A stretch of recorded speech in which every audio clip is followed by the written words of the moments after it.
왜 나를 깊은 어둠 속에 홀로 두시는지, 어두운 밤은 왜 그리 길었는지, 나를 고독하게, 나를 낮아지게, 세상 어디도 기댈 곳이 없게 하셨네.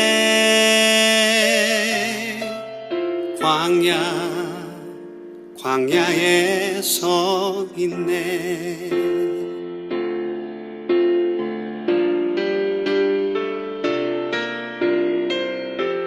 주님만 내 도움이 되시고, 주님만 내 빛이 되시는, 주님만 내 친구 되시는 광야. 주님 손 놓고는 단 하루도 살 수 없는 곳, 광야에 서 있네.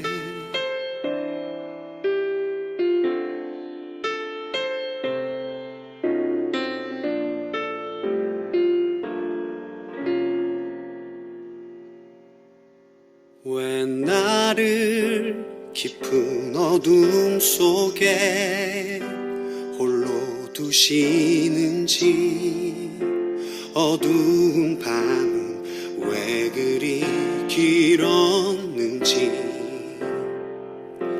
나를 고독하게, 나를 낮아지게, 세상 어디도 기댈 곳이 없게 하셨네.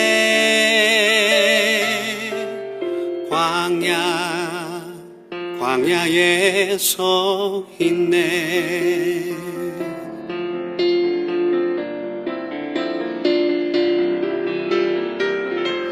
주님만 내 도움이 되시고, 주님만 내 빛이 되시는, 주님만 내 친구 되시는 광야.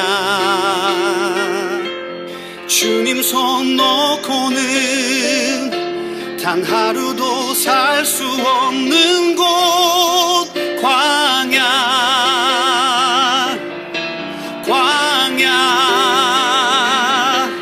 주께서 나를 사용하시려, 나를 더 정결케 하시려, 나를 택하여 보내신 그곳 광야. 성령이 내 영을 다시 태어나게 하는 곳,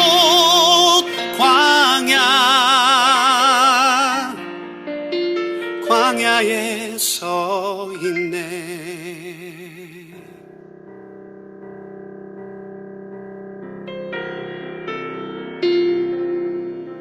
내 자가 산산이 깨지고 높아지려 했던 내 꿈도 주님 앞에 내어놓고, 오직 주님 뜻만 이루어지기를, 나를 통해 주님만 드러나시기를.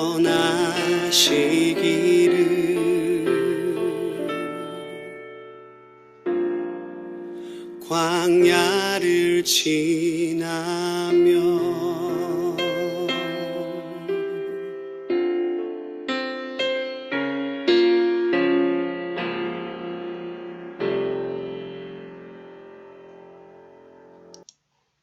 우리는 십자가에 못 박힌 채 태어났다. 19번째 강의를 시작하겠습니다. 조금 전에 그 광야라는 복음성을 들었잖아요. 그 원래는 성경적으로 정확한 것은 광야가 아니라 황야입니다. 황야. 광자란 것은 넓은 들이라는 뜻이고, 황야란 것은 거친 들이라는 뜻이에요. 그러니까 거친 들, 와일드니스, 이게 거친 들, 그게 정확한 말입니다. 네, 그렇게 참고로만 아시기 바랍니다. 우리 인생이 가는 길이 광야와 같다, 황야와 같다는 거예요. 왜 하나님이 우리에게 황야에다가 놔둡니까? 우리 자아를 깨트리기 위해서. 주님만이 소망이고 주님만이 희망이라는 것을 알게 하기 위해서. 주님만을 의지하게 하기 위해서 그렇게 하는 겁니다. 그래서 내가 늘 말하잖아요. 망하는 것이 복이라니까. 근데 왜 망하게 한 줄 아십니까? 주님만을 바라보라고. 돈 바라보지 말고 세상 권력 인기 그런 거 바라보지 말고 주님만을 바라보라고 망하게 하는 겁니다. 우리는 보통 주님만 바라보면 모든 일이 잘 되고 성공하고 출세할 거라고 생각하죠. 그게 잘못된 생각이라니까요. 그것이 잘못된 믿음이에요. 주님은 그런 걸 원하는 게 아니고 내가 유명해지고 박사 되고 부자 되고 뭐 잘나고 국회의원 되고 그걸 바라는 게 아니라 주님만을 바라보라는 거예요. 어떤 환경과 상황 속에서도 주님만을 바라보라는 거예요. 죽어도 괜찮다는 거예요. 저는 그 유튜브에서 가끔 실제로 죽었다가 살아난 사람들의 이제 그 믿을 만한 그 간증이라든지 그 유튜브 그 글을 보면요. 제가 몇 군데 다운받아놨는데 또 실제로 제가 그냥 만나본 사람 중에도 제가 확실히 개인적으로 만나본 사람은 두 사람을 제가 만나봤습니다. 진짜로 죽었다가 깨어난 사람. 진짜로 죽었다가 깨어난 사람. 근데 하나같이 하는 얘기가 뭐냐. 이 우리가 사는 현실이 꿈 같은 세상이고 죽음 이후의 삶이 진짜 현실이라는 거예요. 진짜 실제라는 거예요. 실제. 다시 말하면 내가 지금 육체를 갖고 사는 것은 희미하게 거울 속에 비치는 것 같아. 희미하게 안개 속에 비치는 것 같고 죽은 이후의 삶은 너무나 아름답고 총명하고 밝고 거룩하고 이거는 비교를 할 수 없는 세상이다 이거예요. 그리고 자기가 죽은 상태에서 아 내가 죽었구나 그걸 알고 이 세상을 떠났구나 그걸 의식을 하고서 천사가 때가 아직 안 됐으니까 다시 지구로 가야 됩니다. 그러니까 뭐라 그러냐면 나는 가기 싫습니다. 그리고 옆에 의사나 다른 사람들이 막 소리 지르면서 자기를 부르는 소리를 듣기도 하고 막 그 완전히 저 세상에서 완전히 이렇게 연결된 상태이기 때문에 그런데도 가고 싶지 않습니다. 그러나 하나님이 원하니까 나는 가겠습니다. 그러면서 거기서 천사가 당신이 앞으로 해야 될 일을 쫙 가르쳐 주더라잖아요. 이미 계획되어 있다는 거예요. 하나님께서 계획되어 있다는 거예요. 당신 아들이 얼마 있다가 죽을 것이고 당신은 어떤 일이 될 것이다. 왜 죽어야 되냐? 그 이유가 있다 했다는 거예요. 아까 여기 광야 가상처럼 다 뜻이 있는 거예요. 이유가 있는 거예요. 우리 생각 같아서는 안 죽으면 좋겠죠. 그건 내 생각이에요. 아들이 빨리 죽는 것이 불행입니까? 불행이 아니라니까. 참 사람들이 그걸 모른다니까요. 아들이 빨리 죽으면 불행이고 오래 살면 행복이고 그게 우리 인본주의 인간의 생각이란 말이에요. 내가 부자로 살면 행복이고 망하면 불행이고 이게 사람 생각이라니까. 이 생각이 뛰어넘어져야 돼. 이걸 뛰어넘는 믿음을 가져야지만이 그 사람이 이제 기본이 되는 거예요. 최소한의 기본이 되는 거예요. 기본. 이건 뭐 대단한 게 아니라 그게 기본이라니까. 근데 우리는 그 기본조차도 안 돼 있는 거예요. 응? 코로나로 내가 오늘 죽는다. 그게 하나님의 뜻이라면 할렐루야 했다니까. 근데 우리는 뭐냐면 안 죽어야 된다는 생각 갖고 있단 말이야. 안 죽어야 된다는 생각 갖고 있다고. 그렇다고 뭐 코로나 걸리란 말이 아니라 코로나 걸리는 것도 하나님의 뜻이에요. 죽으면 죽는 거예요 그냥. 우리가 할 수 있는 데까지만 하는 것뿐이에요. 내가 운전한다. 내가 할 수 있는 데까지만 운전을 하는 거예요. 내가 운전한 데서 완벽하게 목적지에 간다는 보장이 있습니까? 그런 거 없어요. 졸아서 사고 날 수도 있고 차가 고장 날 수도 있고 딴 차가 와서 중앙선을 넘어서 나를 받아버릴 수도 있고 허다못해 벼락이 때려서 박살이 날 수도 있고 얼마든지 가능성이 있는 거예요. 단지 나는 가능한 한 졸지 않고 신경을 집중해서 운전을 해야 되겠다. 그러면 되는 거예요. 그 다음에 것은 하나님께 맡기는 거예요. 근데 우리는 뭐냐면 나중에 제가 이제 20강 마지막 강의에 이제 그 얘기를 다 하려고 그러는데 우리는 뭐냐면 억울하다, 분하다, 후회스럽다 이런 뭐랄까요? 괴롭다, 왜 그랬을까? 시간이 거꾸로 돌아가시면 좋겠다. 뭐 이런 거 있잖아요. 그게 다 쓸데없는 생각이에요. 그게 다 과정입니다. 나의 실수, 실패, 심지어 죄 짓는 것까지 다 그 과정이에요. 그걸 합리화 정당화 시키자는 게 아니고 과정이라니까. 다윗이 죄 지은 것이 과정이에요. 그 다윗이 죄 안 지으시면 더 훌륭한 왕이 될 거라고 생각이죠. 그건 우리 생각이라니까. 그렇지 않아요.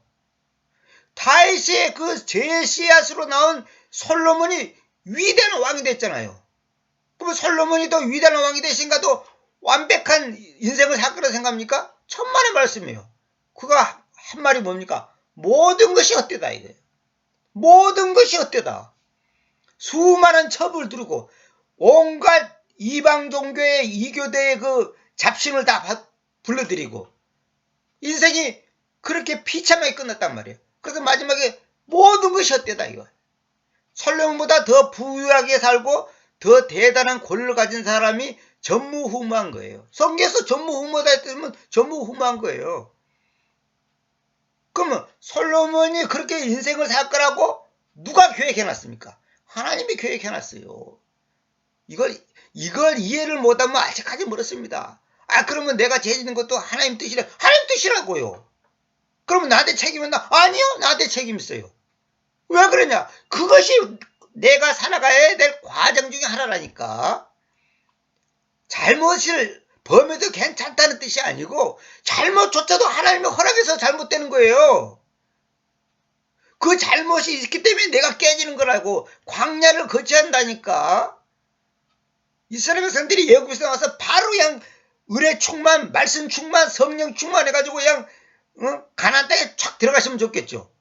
그러면 얼마나 좋겠어요. 근데 40년의 그 황야 길을 걸어갔단 말이에요. 왜 그런지 아세요? 필요하니까. 그 과정이 필요하다니까. 그 과정을 안 거치면 하나님의 은혜를 몰라요. 그러니까 우리가 항상 생각할 것은 뭐냐? 하나님이 하시는 거예요. 여러분이 지금 숨 쉬고 있는 것이 여러분이 잘나서 숨 쉬는 줄 아세요? 하나님이 숨 쉬게 하시는 거예요. 그럼 오늘 코로나 걸려고 죽는 사람은 하나님이 그 사람들이 뭐 바보고 무슨 뭐 우리보다 더 죄를 많이 짓고 그런 게 아니단 말이에요. 하나님이 하시는 거예요. 그것도 하나님이 그 사람들이 이 시점에 이 상황 속에서 코로나에 걸려서 죽게 하는 거예요. 이거는 우리의 이성으로 다 설명할 수도 없고 저도 다 몰라요. 분명한 것은 하나님이 하신다는 거. 하나님이 허락하시는 거예요. 하나님의 주권적인 그 섭리 가운데서 모든 것이 진행된다는 걸 100% 믿어야 됩니다. 이거 안 믿으면 이 강의 듣지 마세요. 들으나 아무 소용없는 얘기예요. 아무 소용없는 얘기예요. 그래서 저도 돌이켜보니까 모든 것이 그분의 은혜요, 사랑이요, 도움이요, 그저 감사한 것밖에 없어요. 모든 것이 감사한 거예요. 왜 그런지 아세요? 하나님이 하시니까. 그것이 필요하다는 거예요. 그러니까 우리의 좁은 머리로 그 하나님의 고단수, 제가 바둑 얘기했잖아요. 아마추어 9급은 프로 구단을 절대 이해할 수 없습니다. 이해 안 나면 그건 자기가 프로 구단이지. 지금도 저는 가끔 바둑 그 방송 한 번씩 심심해서 봅니다. 어떻게 보면 시간 낭비인데 한 번씩 쳐다봐요. 쳐다보다가 딱 꺼버려요. 왜 꺼부는지 알아요? 더 이상은 내가 이해를 못해. 프로 그 기사가 그렇게 하는 것을 내가 갖고 있는 수준에서는 더 이상은 소화시킬 수도 없고 이해할 수도 없고 어떻게 이게 뭐랄까 이해를 못하니까 제가 그냥 꺼버리죠. 왜? 알 수도 없고 그 시간 낭비예요. 단지 어느 정도 수준까지는 왜 저러는지 이해가 가죠. 근데 그 복잡한 단계, 그 아주 나련한 단계에 들어갔을 때는 제가 이해를 못하죠. 마찬가지로 우리는 하나님의 뜻을 다 알 수 없어요. 단지 우리는 믿음으로 그걸 받아들이는 거예요. 오늘 이상하게 이런 얘기가 나왔는데 지난번에 왜 교회에 속한 자들 그리고 세상에 속한 자들 서로 손에 손잡고 가까이서 살아가네. 모든 것을 아시는 주님 외에 그 누구도 이 둘을 구별할 수 없다네. 이거 얘기했죠. 세상을 사랑하면 예수님을 새로이 십자가에 못 박는 것이. 그렇죠. 세상을 사랑한다는 것은 예수님을 또 십자가에 못 박는 죄를 짓는 거예요. 이거 잘 알아야 됩니다. 이게 무슨 말인지. 그러니까 나 자신도 하루에 몇 번인지를 셀 수 없지만은 예수님을 십자가에 못 박고 있는 거예요. 왜? 그 말은 뭐냐? 내가 100번의 죄를 진다 합시다. 그러면 100번의 용서를 받아야 될 거 아닙니까? 안 그래요? 100번의 용서를 받아야 될 거 아닙니까? 그러면 예수님이 100번 십자가를 져야 되는 거야. 영적인 차원에서 그렇다 그 말이에요. 영적인 차원에서. 그러니까 예수님의 속죄의 그 은혜는, 속죄의 그 사랑은 결론은 끝이 없다는 거예요. 왜? 우리가 끝없이 죄를 짓기 때문에. 참 이거 너무 신비한 겁니다. 이런 게 아직도 뭔 말인지를 이해를 못하면 아직 너무 어린 상태예요.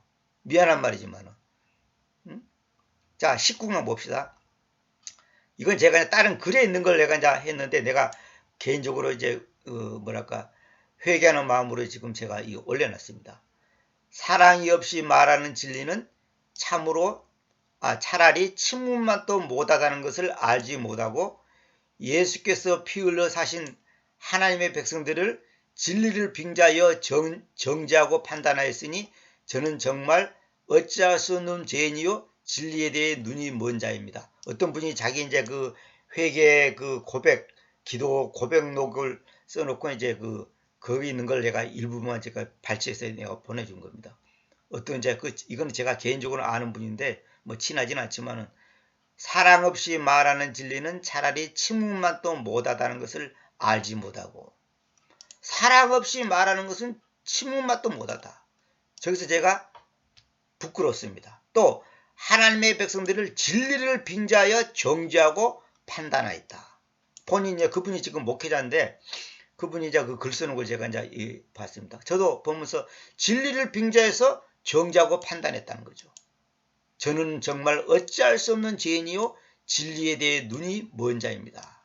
그랬습니다. 저도 이런 오류와 잘못을 많이 범했습니다. 그래서 제가 이제 이 원저자의 글에는 없지만 제가 이제 요거 소개해주고 이제 넘어가겠습니다. 갈라디아서 5장 6절. 왜냐하면 예수 그리스도님 안에서는 할례나 무할례나 어느 것도 쓸모가 없으나 사랑에 의해서 일하는 믿음이 쓸모가 있기 때문입니다. 사랑에 의해서 일하는 믿음. 사랑에 의해서 일하는 믿음. 그 믿음인데 사랑에 의해서 일해야 한다는 거죠. 그 일을 열심히 해. 근데 사랑에 의해서 해야 돼. 사랑이 힘이단 말이야. 사랑에 의해서. 그러니까 사랑이 파워, 능력이단 말이에요.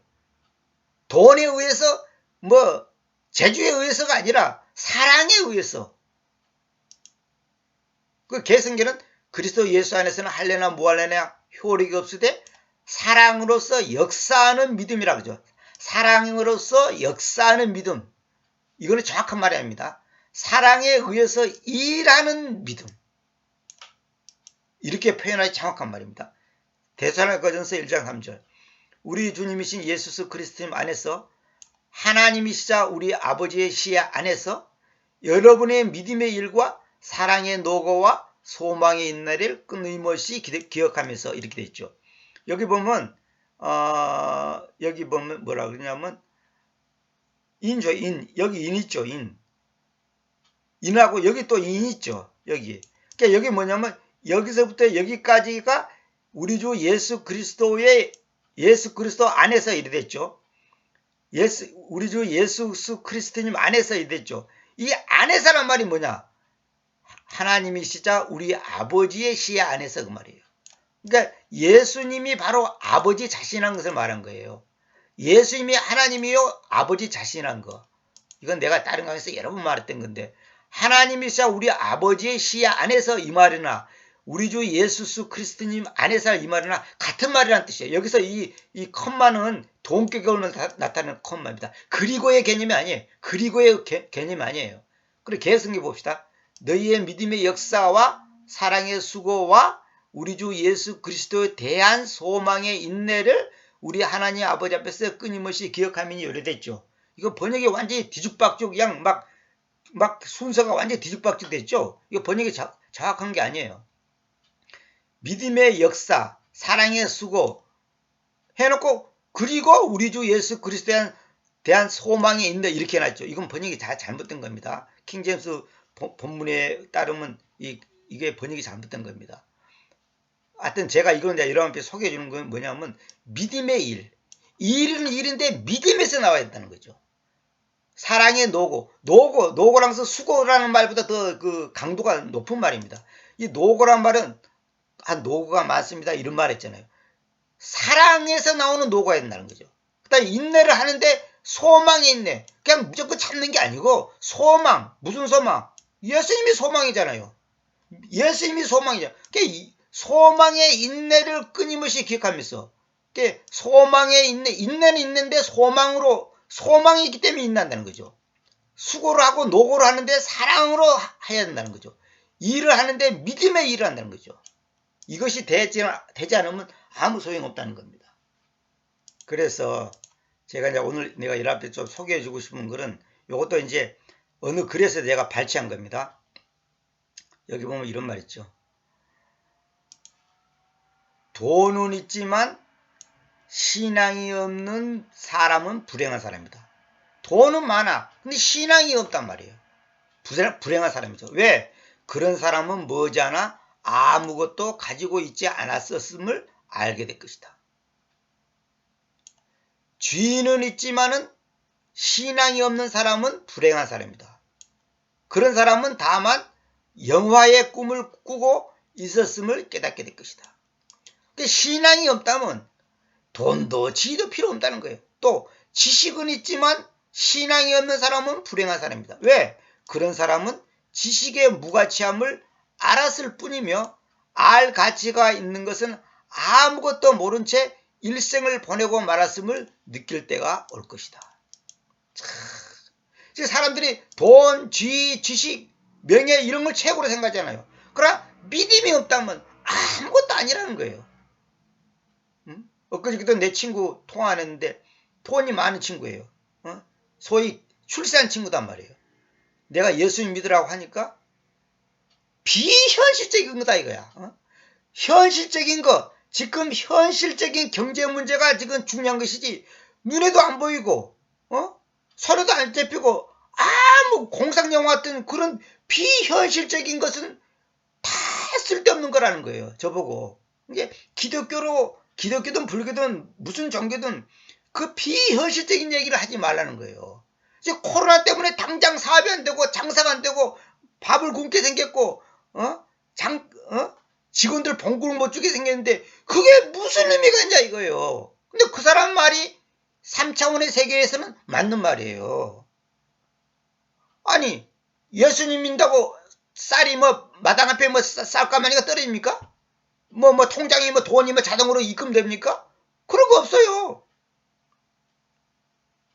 그런데 그 사람이 갖고 있는 가치관의 입장에 봤을 때는 너무 어리석은 거라는 거예요.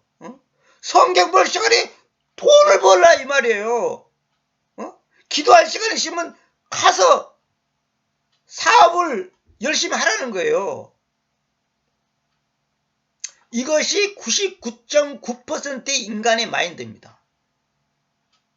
지금 전부 사람들이 경제 돈 하고 있죠. 여러분 분명히 들으세요. 이 강의를 듣는 여러분이 지금 오늘 저녁에 당장 밥 한 끼 먹을 수 있는 여건도 안 되고 쌀 한 톨이 없다 할지라도 여러분이 마음이 기쁨이 충만해야 됩니다. 감사가 충만해야 됩니다. 소망이 충만해야 됩니다. 마음이 편안해야 됩니다. 왜? 예수님 때문에.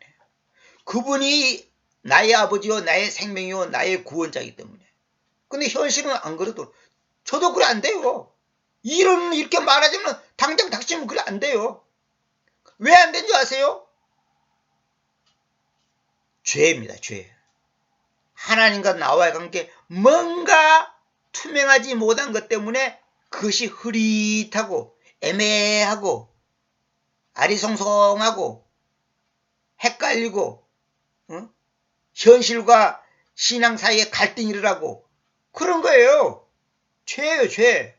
뭔 죄? 하나님 앞에 내가 지금 감사하지 못한 거, 기도하지 않는 거, 기뻐하지 않는 거, 그게 다 죄라니까요. 그 내가 고백하잖아요. 하루에 나는 수천 수만 번 죄를 짓는다니까. 오늘도 죄 많이 지었어요. 오늘도 셀 수 없이 죄 많이 지었다니까. 내 방 안에 가만히 있는데도 나는 죄를 짓고 있는 거야. 그걸 내가 어디서부터 어디까지 딱 잘라서 말할 수는 없어. 그러나 분명한 것은 죄를 짓고 있다는 거예요. 왜 그럴까요? 하나님이 허락하신 거예요. 그건 하나님의 은혜가 아니면 나는 그 어떤 것도 할 수 없는 무익한 종이라는 것을 철저히 인식하도록 하나님이 우리를 그렇게 다루시는 거예요. 자기가 깨끗하다고 생각하면 그 사람만큼 교만한 사람은 없습니다. 절대로 그렇지 않습니다. 자기는 뭐 유혹이 와도 안 넘어간다나? 웃기는 소리 하지 마세요. 자기는 뭐 하나님 곁을 안 떠난다나? 이미 지금 하나님 곁을 떠나갖고 있는데, 아니 하나님 곁을 떠난다는 것이 뭐예요? 뭐 교회한다는 것이 교회당 안 다니는 것이 하나님 곁을 떠난 거고, 뭐 예수님 부인한 것이 하나님 곁을 떠난 겁니까?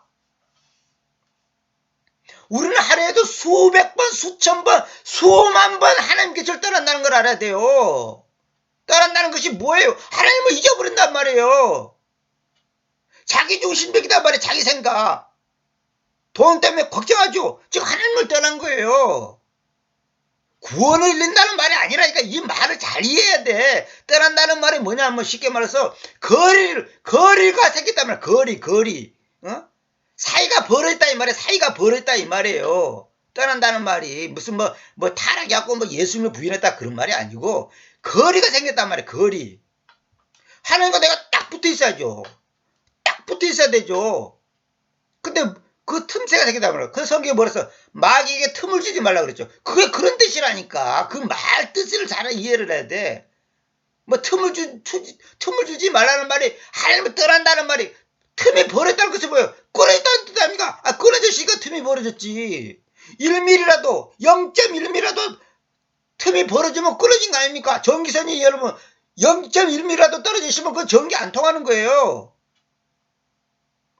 떨어졌다는 것은 뭐냐? 끊어졌다는 것은 틈이 생겼다는 것은 뭐냐?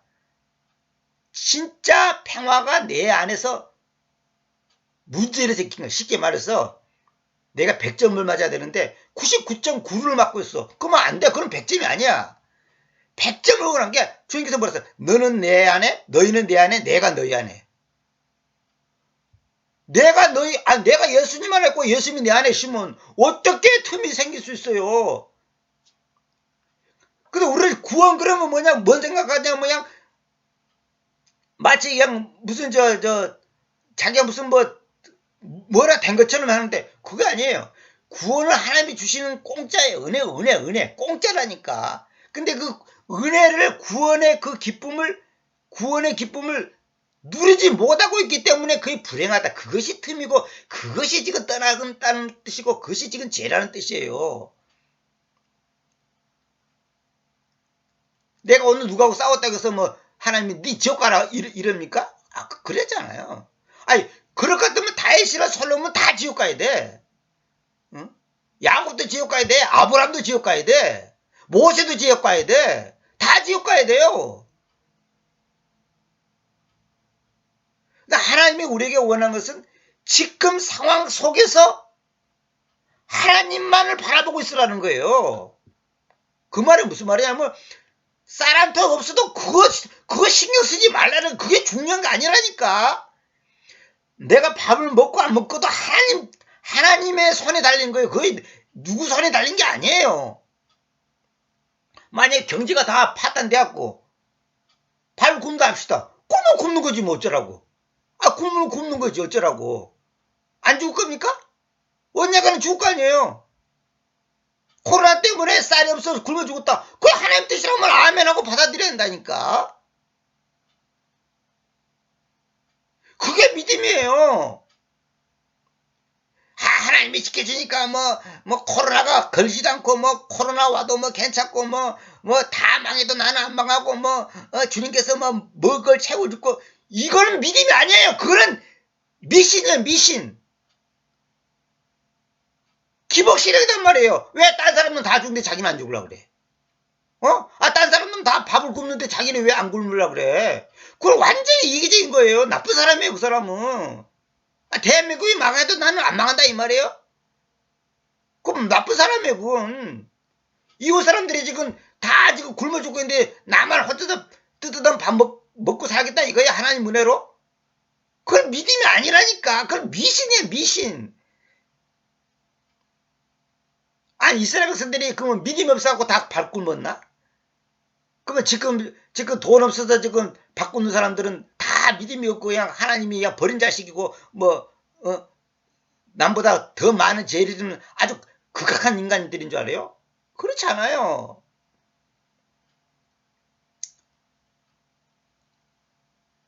배고픈 사람한테는 라면 한 그릇도 되게 맛있습니다. 그래, 배부른 사람은 라면이 아니라 쌀밥, 고기 반찬에 쌀밥 갖다 줘도 고맙지도 않아요. 여러분 지금 불안하죠? 노후 걱정되죠? 아직 멀었습니다. 미안한 말이지만은 아직 멀었어요. 내가 돈이 많은 상태에서 이런 말하면 저 욕하거든요. 저는 돈 없어요. 저는 보험도 없고 그것도 없어요. 의료 공단에 사는 60 몇 살 넘으면 한 달에 얼마씩 나오는 거 있죠. 그런 것도 없어요. 저는 한 번도 내본 적이 없어요. 저는 그 당시 제일 싼 것이 19,000 얼마인데 그거 낼 돈이 있어요. 그것도 못 냈어요. 그리고 내가 형편없어서 못 낸다고 하는 것을 그 당시는 강제했기 때문에 쓰라 그래서 내가 써서 구청인가 하면 시청에 갔다가 냈잖아요. 노대책 없다니까. 상관없어요. 성기 번역하면서 여러 달 굶어봤어요. 끼니 놈은 말할 것도 없고 그거는 수백 수천 끼니 굶었고 그건 얘기할 것도 없고 아무 문제 없습니다. 평안합니다. 마음이 평안해요. 왜 그럴까요? 하나님의 은혜로. 아무 걱정 없어요. 날 안 할 말로 진짜 아마 전 세계에 아마 코로나 때문에 한 100만 명 죽었다.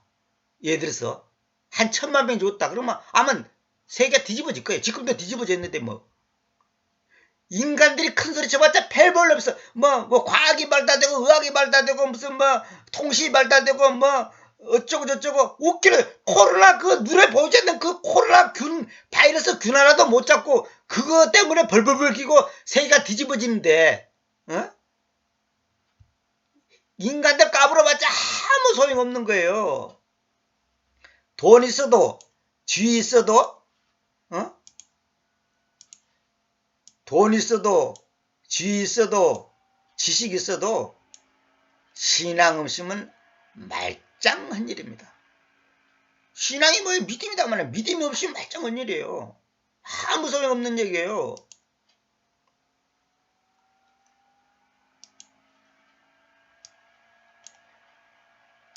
구세주의 입술에서 나온 말 중에 가장 강력하게 징책하는 표현 중에 하나는 징책, 징계하고 책망한다 그 말이죠. 그에 믿지 않는 형제들에게 하신 말씀이었다. 그것은 세상은 너희를 미워할 수 없으나 만약 내가 세상과 너무도 가까이 하나가 되고 이 세상의 영과 불린지를 너무도 쉽게 포용하여 더 이상 세상을 책망하지 못한다면 그리하여 세상의 증오와 그리스도님에 대한 적의를 불러일으킬 수 없게 된다면 다시 말하면 이 세상이 내 안에서 나를 미워하여 그들의 무리에서 나를 베어버릴 구실을 찾을 수 없다면 그렇다면 잘 보세요. 이 세상이 내 안에서 나를 미워하여 이걸 밑줄 치면서 말해야 되겠네요. 이 세상이 내 안에서 나를 미워하여 그들의 무리에서 이게 세상의 무리 세상 사람들 가운데서 나를 베어버릴 구실을 찾을 수가 없다면 그렇다면 나는 이미 그리스도를 배반한 것이오. 세상이 나를 안 미워한다. 그건 난 잘못된 거라니까. 내가 주님을 지금 배반하고 있다니까요. 이거 잘 알아야 됩니다. 그분의 친구들의 집에서 그분을 세로의 십자가에 못 박은 것이다. 그분을 나무에 못 박은 세상에 그처럼 밀접하게 다가섰다는 말이다. 이런 일은 생각조차 말아야 된다. 우리가 그리스도인과 완전히 하나가 되어 이 세상에 나를 십자가에 못 박는 것 외에는 달리 쓸모가 없다고 얘기한다. 이 세상이 나를 십자가에 못 박는다니까. 나는 세상을 십자가에 못 박고 세상은 나를 십자가에 못 박아야 한다니까. 쉽게 말해서 세상과 나와는 완전히 끊어버린 상태가 돼야 한다 이 말이에요. 죽었다 깨는 사람들의 말을 하나같이 들으면 뭐냐? 이 땅에 사는 것은 그냥 뭐로 표현하냐? 그냥 한순간이야 그냥. 그 성경 그대로 아침에 비었다가 지는 꽂아갖고 안겨갖고 이슬어갖고 너무나 짧은 순간이단 말이에요. 근데 이 세상의 것에 우리가 그냥 목을 메고 있잖아요 지금. 죽으면 어쩔까 하고 죽으면 어쩌고 죽으면 죽는 거지. 이 세상이 나를 십자가에 못 박는 것 외에는 달리 쓸모가 없다고 얘기한다. 그리스도인과 완전히 하나가 돼요. 완전히 하나가 돼요. 그래서 우리가 끊임없이 이런 강의도 듣고 말씀도 듣고 성경을 읽고 기도하는 이유가 뭡니까? 끊임없이 주님과 나와의 관계가 틈이 생기지 않도록 하기 위한 거예요. 틈이 생기는 순간 끝나는 거예요. 이번에 내 친구가 나무로 과일나무를 접목을 했는데 접붙였는데 가보니까 틈이 생겨갖고 물이 들어갖고 싹이 안 나더라 이거예요. 틈이 생기면 하나가 될 수가 없어요.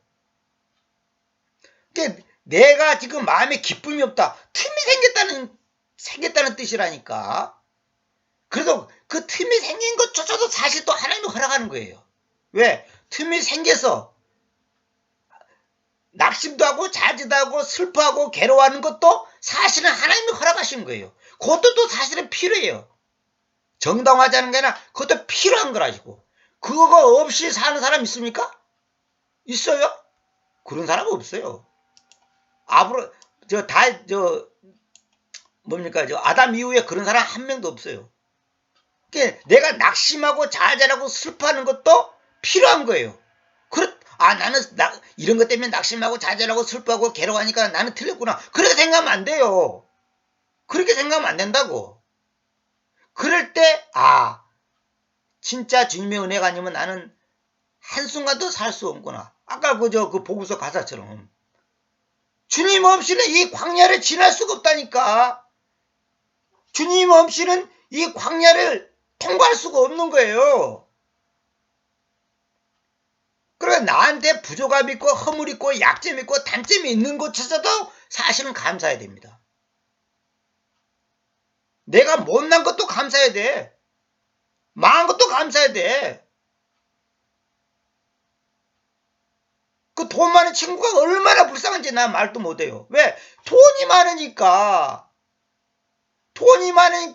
그 돈에 머리가 빠개지니까 하나님께 마음을 돌릴 수가 없어요. 자기 말 맞다나. 거기에 꽉 매있단 말이에요. 매있어. 그래서 어느 목사 상담을 했잖아요. 20년 목회했는데 교인들이 20명이다 이거야. 20년 목회했는데 교인들이 20명도 안 돼. 그것도 맨날 바뀌어주고. 그래서 자기가 어쩌다 그럴까 상담했다는 거예요. 그 상담 받은 목사가, 그건 제가 그냥 아는 목사입니다. 그것이 얼마나 복인 줄 아냐고. 20년 목회하고 만약에 교인들이 2만 명이다. 우리는 보통 축복받았다 그러고 막 성공했다 그러고 목회 성공했니 그러죠. 그걸 목회 성공이라고 생각하는 사람은 그 저주받은 인생입니다. 그거는 완전히 그 저주받은 인생이라고.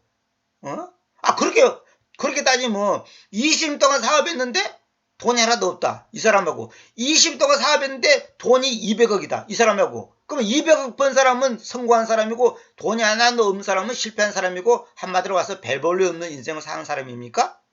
여러분들이 그렇게 생각하세요? 그렇게 생각한다면 이 강의 당장 끊고 빨리 가서 돈 버시고 리어카에 가서 오징어 한 마리라도 팔아서 빨리빨리 돈 먹으세요.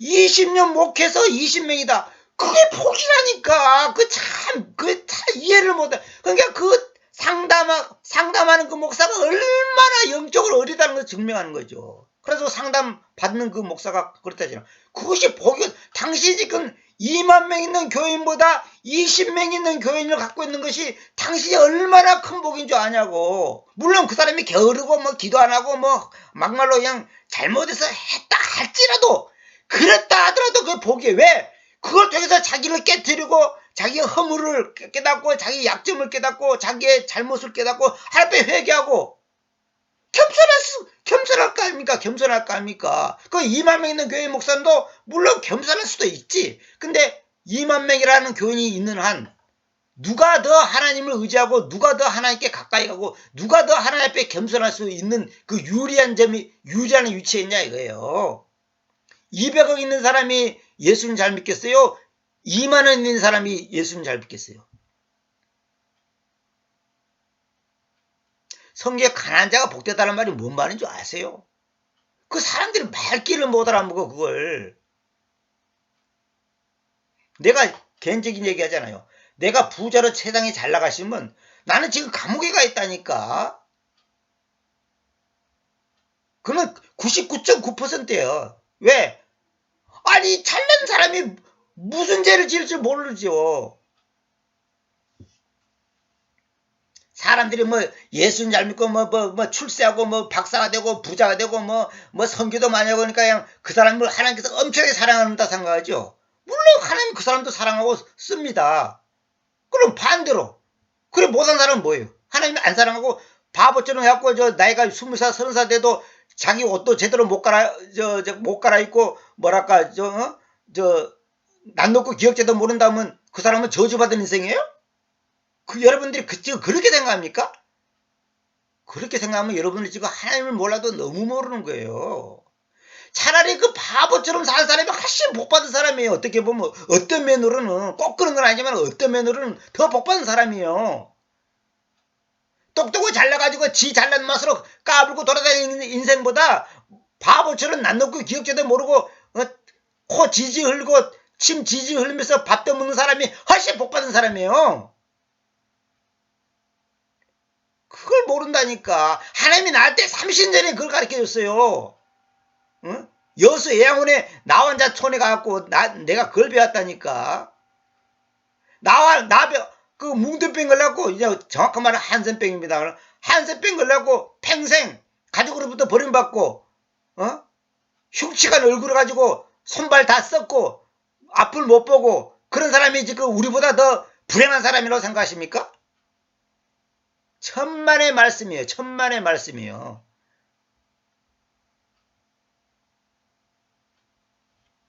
저는 1년에 한두 번씩 소록도로 갑니다.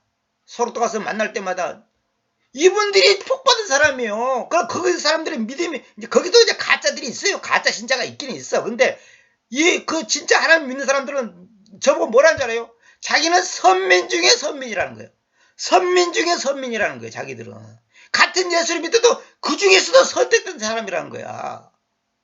그게 믿음의 사람의 고백이에요. 그게 진짜고 사실이고. 그 사람들의 살아온 인생에게 내가 여러 사람한테 다 들어봤지만은 인간적으로는 그보다 비참할 수가 없어. 이거는 개맛도 못해. 개맛도 못한 인생을 살아서 진짜로. 그러나 하나님을 만나고 나니 하나같이 하는 말이 하나님을 알고 나니 여기가 천국이고 이곳이 천국이고 지금이 천국이고 내가 복받은 사람이다 이거요. 내가 잘났으면 지금 돈 벌려고 눈이 빨개갖고 있을 건데 내가 못났기 때문에 남 모르는 사람을 위해서 기도해주고 나라를 민주해서 기도해주고 적은 그 나라에서 주는 조그만 그거 모아가지고 저 필리핀 저 중국 저 어디다가 또 교회당 지어주고 구제금 보내고 성경금 보내고 말도 못하면 하루에 2,000원을 모아가지고 한 달이면 6만 원이죠. 그 6만 원이면 1년이면 얼마예요? 한 70몇만 원 되죠. 그거 몇 년 동안 모았고 몇 살에 모았고 필리핀에 오지에다가 교회당 세워줬다잖아요. 내가 그 말 듣고 그 1,000만 원 우리나라 돈 1,000만 원이면 그 시골에 그 오지 그런 데다가 교회당 하나 세운다는 거예요. 그리고 그들에게 복음 전하는 일을 한다는 거예요. 선교사 보내가지고. 내가 그 말 듣고 얼마나 부끄럽는지. 그 사람들이 지금 복받은 사람들이라니까. 나 환자들 보고 불쌍하다고 생각하면 그 여러분 착각이에요. 왜 불쌍해요 그 사람들이. 웃기는 소리 하지 마세요. 이 세상으로부터 호의를 기대하지 말라. 여러분 세상으로부터 호의를 기대하면 안 돼요. 나는 이제 자 보세요. 나는 이제 그리스도의 제자로서 저주받아 못 박혀서 죽어가는 범죄자로부터 미소를 기대하고 찾아내려는 것이 불가능한 것처럼 십자가에 못 박힌 이 세상의 호의를 더 이상 기대해서는 안 된다. 다시 읽을게요. 나는 이제 그리스도의 제자로서 저주받아 못 박혀서 죽어가는 범죄자로부터 미소를 기대하고 찾아내려는 것이 불가능한 것처럼 십자가에 못 박힌 이 세상의 호의를 더 이상 기대해서는 안 된다. 기대하지 마세요. 제가 오늘 강의가 19번째 강의인데 사실 이 책에 낸 내용 다 이해하려면 앞으로 100번 해도 다 안 끝납니다. 그래서 다음번에 강의 내가 이제 마지막으로 총 정리를 하고 그냥 그게 굉장히 중요한 강의인데 그걸 정리를 하고 이제 이 강의를 마치고 다른 제목으로 강의하려고 그럽니다. 이제 핵심적인 것은 다 나왔으니까 이제 그 외에 내용이 굉장히 깁니다. 이게 내용이 이렇게 엄청나게 많아요. 앞으로 수십 페이지가 남아 있거든요. 이거 다 하려면 아주 중요한 거 많이 있지만은 이거 너무 오래 하면 또 이제 다른 것도 할 게 많으니까 이제 이 정도로 마치고 다음번에 이제 다른 강의를 제가 하려고 마음먹고 있습니다. 오늘의 결론은 뭐냐? 다른 거 없습니다. 항상 반복되는 것이고 똑같은 말인데 하나님 외에는 다른 소망이 있을 수도 없고 있을 수도 안 되고 아무것도 아닙니다. 그래서 여러분 신약성경에 소위 새 유언 신약성경에 나오는 새 유언에는 여호와라는 단어가 없죠. 여호와 하나님 아버지 이런 말이 없잖아요. 여러분 내가 지나가는 말로 내가 갑자기 생각나서 내가 얘기할게요. 우리가 기도할 때 여호와 하나님 아버지 이런 기도하면 안 됩니다. 왜 그런 줄 아세요? 하나님은 여호와라는 말은 구약에서 쓰는 말이야. 무슨 말이냐? 여호와라는 말이 뜻풀이라면 히브리어로 뭔 뜻이냐면 이 앞으로 오실 예수님이 아버지십니다 이 말이에요. 그러니까 예수님이 구원자 아버지십니다. 구원자 아버지다 그 말이에요. 예수님이. 그러니까 이거 더 자세히 풀면 십자가에 못 박혀 앞으로 오셔서 십자가에 못 박힐 그 예수님이 바로 하나님 아버지입니다. 그 뜻이 여호와라는 뜻이에요. 그 이제 풀이를 하면 그래요. 그 내가 이제 그 함축된 내용을 갖다가 이제 보충 설명을 하는 거예요. 그런 뜻이에요. 그러니까 예수님이란 말이 뭐냐면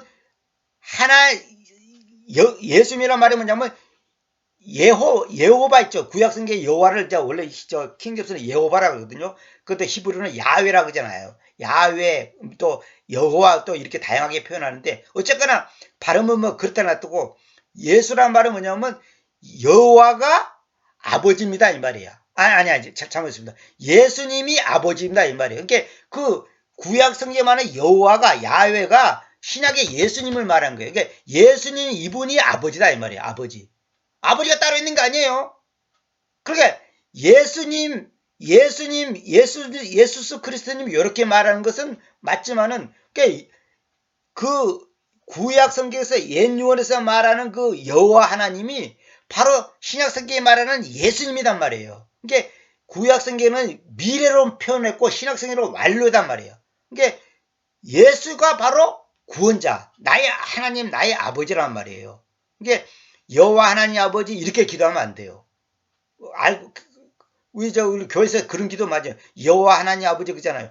그러면 안 되고 예수 하나님 아버지 이렇게 말해야 돼. 정확하게는 예수 하나님 아버지, 예수스 하나님 아버지. 그러니까 예수님이 하나님 아버지예요. 그러니까 예수님이 하나님 아버지라 그러니까 또 이걸 또 이해를 못하고 또 2단이니 3단이 하는 사람들인데 그 제 강의를 다 들어본 사람은 알 거고 안 들어본 사람은 들어보시기 바랍니다. 예수님 하나님 아버지 따로 있고 예수님 따로 있는 게 아니고 예수님이 하나님 아버지라니까. 그러면 여러분들 그럴 거야. 예수님이 이 땅에 있을 때 하나님 아버지 하나님 아버지 뭐 하늘에 계신 아버지 이렇게 표현했는데 그건 뭐냐?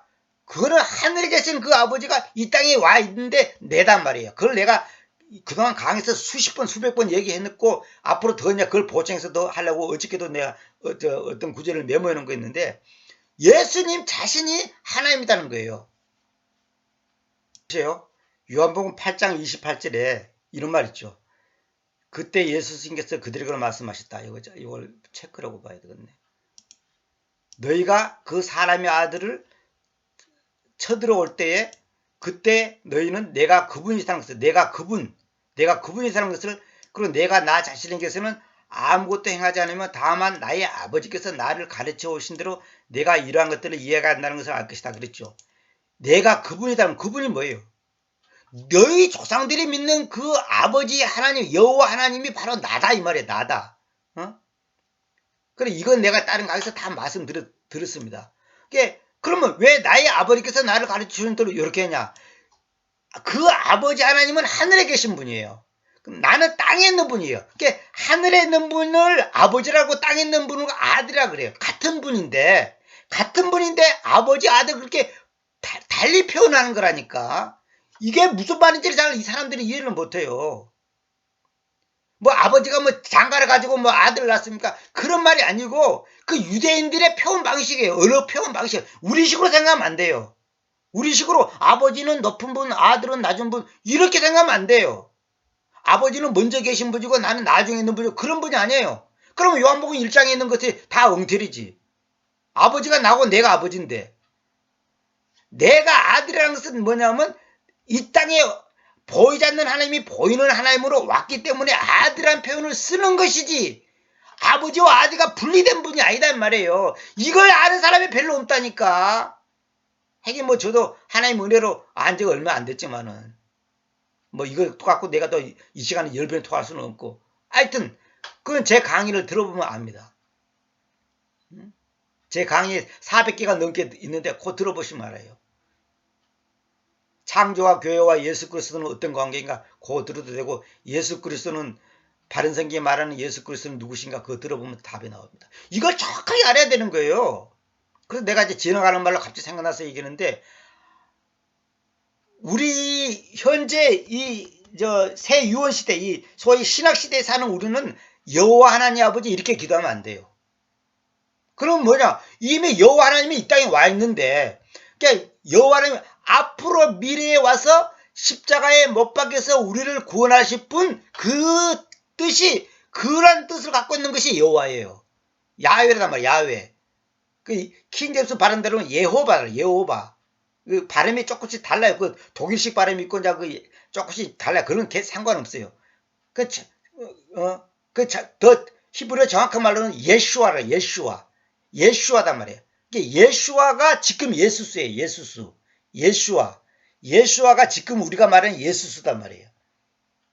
그 예수아가 지금 예수수라는 근데 과거의 시대에 예수님 오기 전에는 미래적인 의미로 쓰여있고 지금은 완료적인 의미단 말이에요. 그 아버지가 이미 오셨어. 그분이 누구냐? 예수님이에요. 이런 걸 알아야 돼. 이런 걸 모르는 사람들이 지금 대한민국 목사 중에 99%가 모르고 있으니 참 미칠 일이라니까. 진짜로. 그래서 제가 유튜브 보니까 그 주님이라는 그것을 강조하는 그 강의라는 어느 목회자가 있더라고요. 그분이 나름대로 설명을 잘 하시더라고요. 그러니까 그 주님, 그 복음, 성경에 보면 복음이라는 단어 있죠. 그건 반드시 정과서 더 그가 들어가야 됩니다. 그 복음. 그냥 복음 그러면 안 돼요. 그건 저는 전부 다 그렇게 해놨습니다만은. 하여튼 다 얘기할 수 없고, 뭐 얘기하려면 끝이 없고, 제가 하여튼 오늘은 갑자기 이게 생각나고 얘기했는데, 지나가는 말로 제가 얘기했습니다. 그걸 그 뜻풀이 하려면 또 복잡해서 내가 그냥 그런 머리 아픈 얘기는 안 하려고 그러는데, 결론은 뭐냐? 예수님이 하나님 아버지예요. 근데 우리가 지금 이 상황에서 여호와 하나님 이러면 안 된다는 말이에요. 구약시대 사람들은 그렇게 말해도 상관없어요. 근데 오늘 우리 시대는 그렇게 표현하면 안 되고 예수님 아니면 주님, 예수스님, 예수 그리스도님, 하나님 아버지 이러면 돼. 그런데 여호와 하나님 아버지 이렇게 표현하면 안 된다 이 말이에요. 근데 지금 여호와쟁이들은 또 여호와라는 말을 엄청나게 좋아하잖아요. 주님이라는 단어도 여호와라고 고치고 말이지. 지 멋대로. 그 뭔지를 모르니까 그런 거예요. 무식하면 용감하다고. 그래 되는 거예요, 사람이. 그렇다고 뭐 여호와 하나님 아버지 했다고 또 여러분 뭐 구원 못 받고 지옥 가고 무슨 뭐 구원 탈락되고 그런 거 아니니까 이제 알았으면 앞으로도 같은 말이라도 정확하게 여호와 하나님 아버지 그렇게 기도하지 말고 나의 하나님 아버지 아니면 예수님 아니면 뭐 예수 그리스도님 아니면 뭐 주님 이렇게 표현하시라 이 말이에요.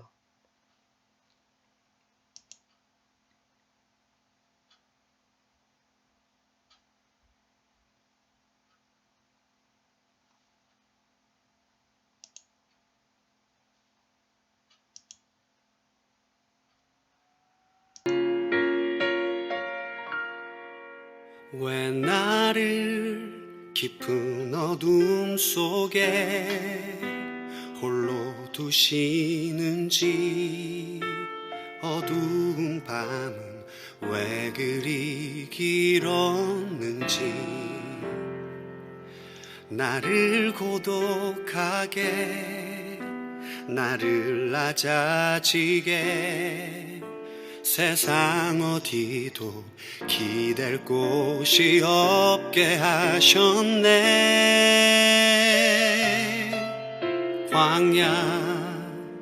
광야에 서 있네.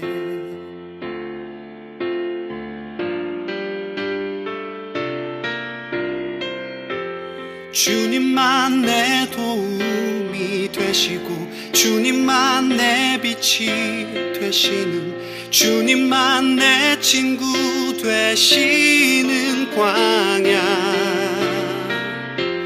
주님 손 놓고는 단 하루도 살 수 없는 곳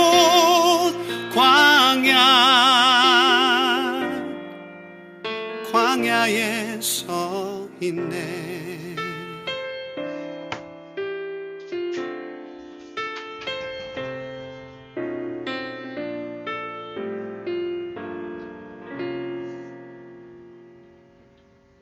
왜 나를 깊은 어둠 속에 홀로 두시는지 어두운 밤은 왜 그리 길었는지 나를 고독하게 나를 낮아지게 세상 어디도 기댈 곳이 없게 하셨네.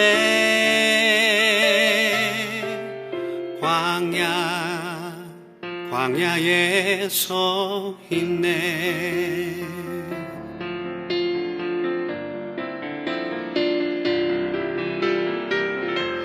주님만 내 도움이 되시고 주님만 내 빛이 되시는 주님만 내 친구 되시는 광야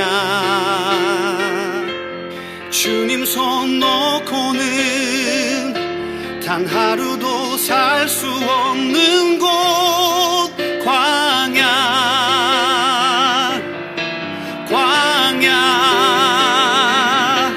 주께서 나를 사용하시려 나를 더 정결케 하시려 나를 택하여 보내신 그곳 광야 성령이 내 영을 다시 태어나게 하는 곳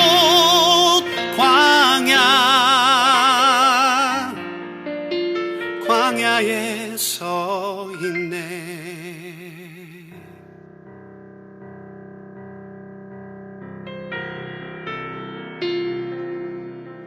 내 자가 산산이 깨지고 높아지려 했던 내 꿈도 주님 앞에 내어놓고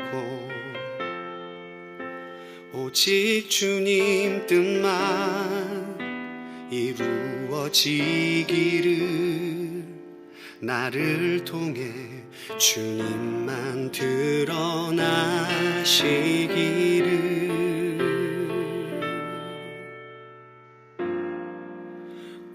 광야를 지나며